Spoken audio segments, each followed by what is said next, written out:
カンバラを聞こう。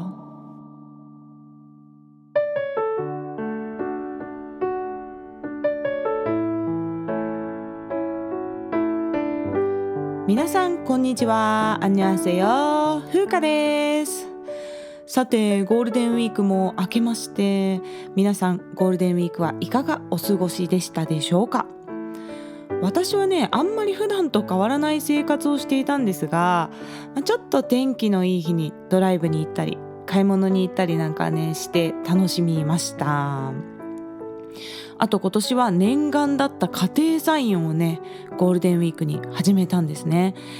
ちょっと軒先にハーブとかを植えておいて、こう料理に入れたりとか、なんかそうやって気軽に使えるっていうのが夢だったんですよね。でもこう生活に余裕がないとやっぱり植物のお世話ってできないですし、始めるにもね、ホームセンターとかに行って土とか肥料とかプランターとかね買ってこないといけないじゃないですか。それで何年も前からやりたいっていう気持ちはあったのに、なかなか踏み出せていなかったんですけれども、今はね、もう鉢植えの状態で苗が買えるんですね。私は苗ってこう黒いビニールでできたポリポットっていうんですかね、ちっちゃい黒いふにゃっとした素材でできてるなんかポット状のものに少し土が入ってて、そこにこう苗が植わってるみたいな状態で売ってるものだと思っていたんですけど、そういうのだと買ってきたら家でちゃんと大きめの植木鉢に土を入れて移して植えなきゃいけないじゃないですか。でもお花屋さんに行ったら、ちょっと割高ではあるんですけど、ちゃんとしたね、植木鉢に植えてある苗っていうのがすでにあったんですよ。なんでそれを買ってきてお家に置いといたら、もうそれでそのまま育てられるっていう苗があったんですね。でもこれは初心者中の初心者向けっていうことでね、今回はそのローズマリーの苗を買ってまいりました。でローズマリーってよくスーパーで売っているのはこう葉をバラバラにして乾燥させたやつなんですけど、お肉とか焼くときにね、こう生の枝状のやつと一緒に漬け込んでみたくて、でこれも庭にハーブがあるとそういうのが必要な分だけねちょっとちぎって使えるっていうのがいいかなと思っております。私があとね育てたいのはエゴマの葉なんですよね。これケンニプといって韓国料理では定番の葉っぱなんですけど、よくね焼肉屋さんとかに行くとこう必ず包み野菜で出てきますね。でちょっとこう香りがこう風味があってすごく美味しいんですよ。お肉とかもさっぱり食べられる感じになるんですね。あとエゴマの葉のキムチっていうのもすごく美味しくて、キムチっていうよりはなんか醤油漬けみたいなイメージなんですけど、ちょっとそこに唐辛子とネギとか一緒に入れて醤油漬けにするんですけどね、これもすごく美味しいんですよ。でも私の住んでいる地域ではエゴマってちょっと大きめのスーパーまで行かないと売ってないんですね。でしかもキムチ作るときはエゴマの葉50枚ぐらい使うんですよ。なんでこれもお庭にあったらこう気軽にねたくさんちぎって作れるなと思ってですね、ちょっとエゴマの葉もね今後挑戦したいと思っております。でエゴマの葉はシソ科なんで結構シソ科って強いらしいんですよね。だから初心者向きらしくてね期待しております。そんな家庭菜園の話はまた今度ね続きをしたいと思いますが、さて今日は私の韓国語勉強歴の話をテーマにお届けしたいと思います。で今年またですね韓国語能力試験というトピックっていう試験を受けようと思っていて、ゴールデンウィークもね毎日せっせと勉強して過ごしておりましたが、今日はね私の韓国語の勉強を始めた経緯とか、出会った頃の話というのを中心にお届けしていきます。私が韓国ドラマや韓国バラードと出会ったのは約20年前、高校生ぐらいの頃でしたかね。いわゆる第一次韓流ブームといって冬のソナタがね大ヒットした時代でした。その頃から韓国バラードを聴き始め、韓国ドラマを見始めたんですけれども、しばらくはねずっと韓国語ほとんどわからなかったですね。サランゲヨとかアンニョンハセヨとかもそのぐらいしかわからなかったんですね。で高校生の頃っってやっぱり大学受験に向けて勉強すべきことっていうのがめちゃくちゃたくさんあって、外国語は英語がね大学受験の試験にはあったんですが、趣味の第二外国語までってね勉強する時間がなかったんですよ。でそれで、大学に入って、その大学の勉強も結構忙しかったんで、しばらく経ってからですね、ちょっと大学のペースに慣れてから初めてね韓国語のドリルというのを買ったんですね。でそれはまずハングルが読めるようになるためのドリルですね。であとかいとかそういうのをなんか薄い線で書いてあって、そこをなぞってハングルの練習をするみたいな、多分韓国の幼児の子とかがそうやってねハングルを練習するようなドリルを、大学生の頃に初めてやりました。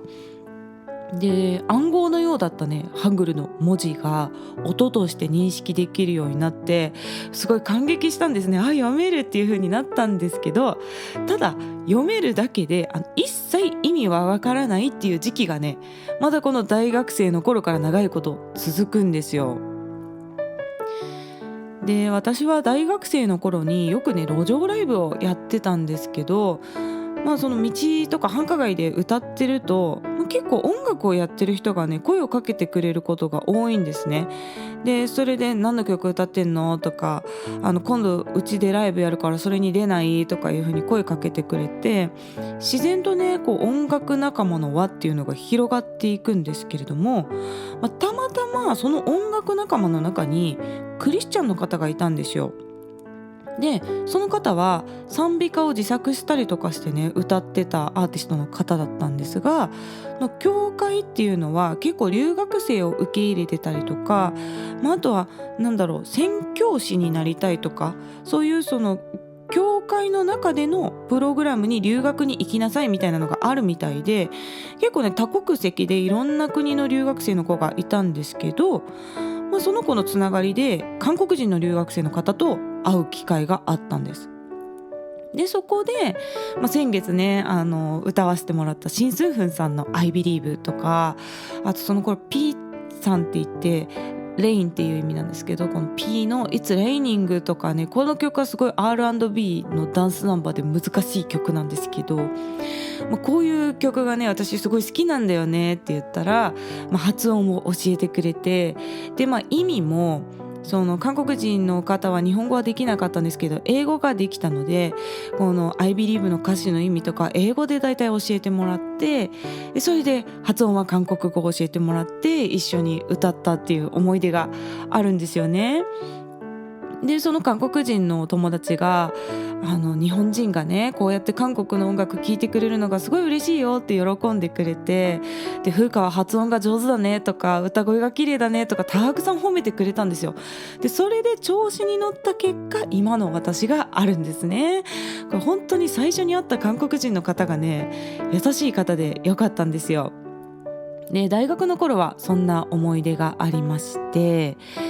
その後大学を卒業してから、研修医の頃は本当にブラック労働すぎてですね、またこれは韓国語の勉強どころかもう生き延びるだけで精一杯だったんですよ。で医学の勉強も結構しなきゃいけなかったですしね。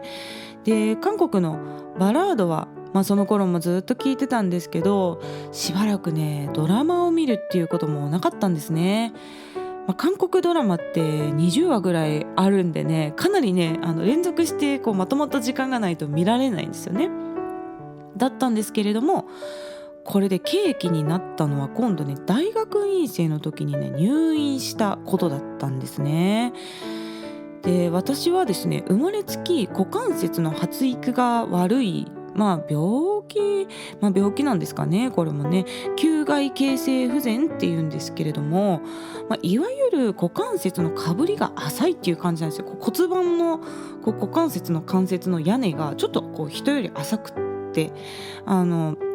そういう持病があったんですけれども、それがね悪化してしまって20代の後半で手術を受けないといけなくなったんですね。ただ20代の時っていうのはまだ若いので、人工関節にしてしまうと入れ替え手術も受けなきゃいけないっていうことで、まだ若いからちょっと人工関節にはしないで、自分の骨盤の骨を股関節のこの浅い屋根のところに移植する手術をしましょうということになったんですね。でもこれ自分の骨を移植するんで、その移植した後生着って言ってね、骨同士がくっつくまであんまり体重をかけれなかったりするんですよ。で、入院期間がね、だから2ヶ月ぐらいですごい長かったんですね。で、最初手術終わった後はすごい痛みがあったりして辛かったんですけど、徐々に体調も良くなってきて、あとリハビリ中心みたいな生活になってくるんでね、この入院中の暇つぶしにキルミーヒールミーっていうドラマを見たんですよ。で、このドラマすごい切ない話で、毎日号泣しながら見てたんですよね。で、主演の志尊さんのね演技が本当に素晴らしくて、70人格のね御曹司をそれぞれ人格ごとに演じ分けるという内容だったんですけれども、これでね韓国ドラマ熱が再燃したんですね。やっぱりもう見て韓国ドラマ面白いなと思ったわけですよ。そして大学院生の頃って、大学に授業料を払わないといけないんですね、日本はね。で、あと自分も生活していかなきゃいけないっていうことでアルバイトをするんですよ。でも私も医師免許を持ってから大学院に行ったので、医師としてのアルバイトっていうのができたんですけど、このね医師のアルバイトに寝当直バイトっていうのがあるんですね。この寝当直っていう言葉は寝るプラス当直なんですけど、寝られる当直っていう意味なんです。当直はね本来寝られるっていうのが定義なんですけど、実際はその救急当直とかね、救急外来をやるのも当直って夜勤の意味でほとんど使われることが多いんですよね。だけれども寝られる当直っていうバイトもあるんですよ。で、これは日本には一定数の入院患者さんがいる病院では24時間必ず医師が滞在してなきゃダメですよっていう法律があるんで、その法律を遵守するために病院に存在するっていうアルバイトがあるんです。これはだから医師免許があれば結局誰でもできるっていうバイトにはなってくるんですが、もちろんね入院患者さんの緊急事態にはね絶対対応しなきゃいけないんですけれども、救急外来みたいに外から患者さんがどんどん来るっていうことはなくて、基本、落ち着いた状態の入院患者さんがほとんどっていう病院に、存在しに行くっていうアルバイトなんですね。で、大学院生の時よくこういうアルバイトをするんですけれども、私はねこのアルバイト中24時間のうち18時間ぐらい韓国ドラマを見て過ごしていたんですね。もう1回のアルバイトで1つのドラマを全部完走するっていうぐらい韓国ドラマを見ているドラマ俳人っぷりでした。で、ジョイジョイライフのゆかさんもこのトッケビの解説会をやった時に確かねこの寝当直中にトッケビをね完走してたって言ってたんですよね。だから意外とこのドラマ好きの医師の間では寝当直でのドラマ感想っていうのはねあるあるかもしれないです。そして韓国語学習の話に戻りますと、このドラマ熱が再燃したっていうのがね約5年前ぐらいだったんですね。で、大学院生の頃だったんで、この頃は比較的時間が取れたっていうことで、最初はね趣味で韓国語の勉強を始めたんですよ。で、私はその韓国語を始めるまでは外国語ってね英語しか学んだことがなかったんですね。でも正直英語は自分はあんまり好きじゃなくて、だから外国語の勉強ってなんか苦痛を伴うイメージだったんですよ。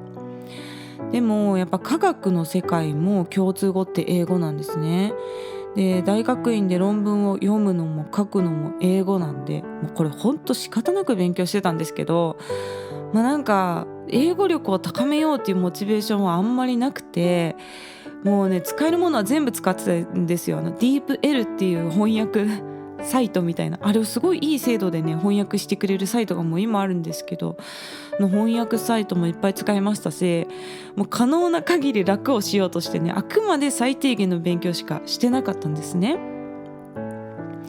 ただ一方でこの韓国語っていうのはまずね日本語と語順がほぼ一緒なんですよ。主語から始まって最後動詞で終わるっていう感じですね。なんで最初は結構ねスラスラいけちゃうんですよね。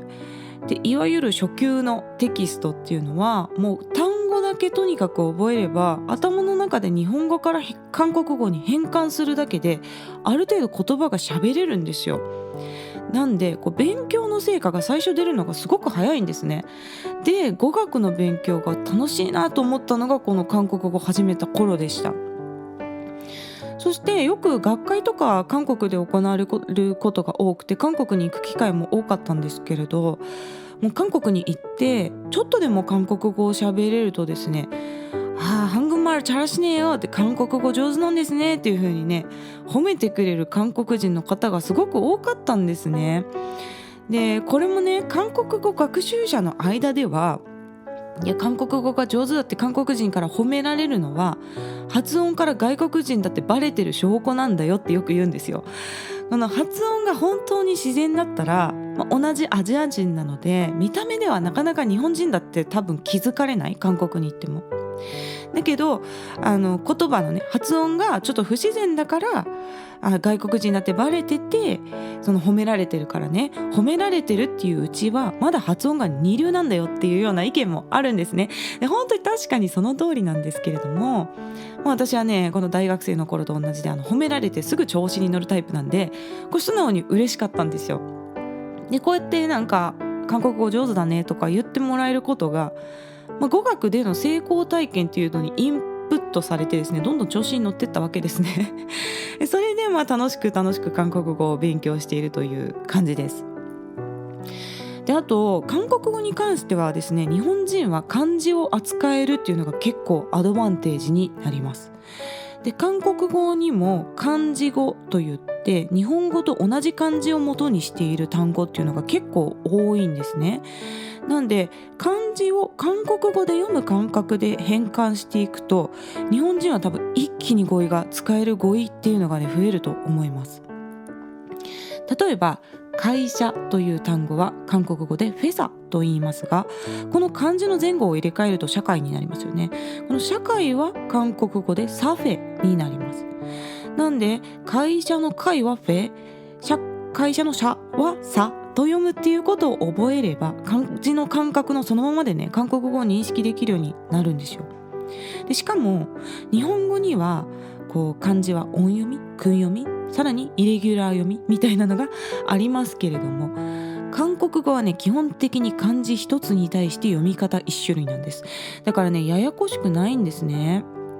で